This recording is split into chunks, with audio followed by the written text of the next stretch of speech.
I think making it out of the group stage would be a really good, successful World Cup for me.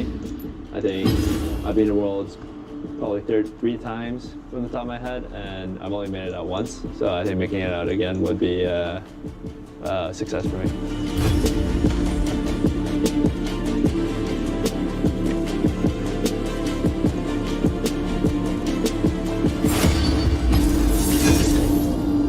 So happy to see FlyQuest at Worlds. It is a team that you love to love. You know, they had their off the Rift initiatives with TreeQuest and SeaQuest, but also on the Rift there are no slouches. I feel they are always underestimated, but they are the definitive second best team in the LCS, and they have been all year. And on top of that, they have some of the most likable faces, I would say, in the league scene, with a lot of experience in their backpack. They certainly do, Sharks. When we look at the beginning of this year, FlyQuest made a lot of significant roster changes. For a long time, they were middle of the pack to the bottom tier LCS team, but then with the introduction of Power of Evil and Ignar, they suddenly had a significant level up and a different approach to playing the game. They then saw an addition of Solo to the roster as well, and then they just started to grow and grow. They made finals in spring where they did get 3-0'd by Cloud9, and you know, there were still question marks around the level that they would bring, but in summer they had a very competitive best of 5 final against TSM, coming very close to being able to thwart them, and I think that they are a strong representative coming from the LCS. Yeah, and I think Solo joining as well, you really boosted that roster, especially in summer. So,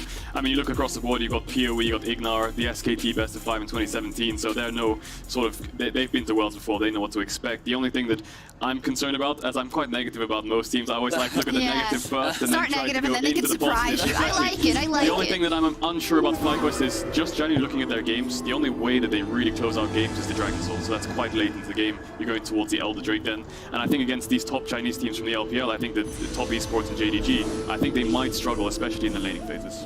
So when I look at FlyQuest, the thing that impressed me was how Santorin was so impactful in the early game to try and get the team ahead and start utilizing those early game advantages.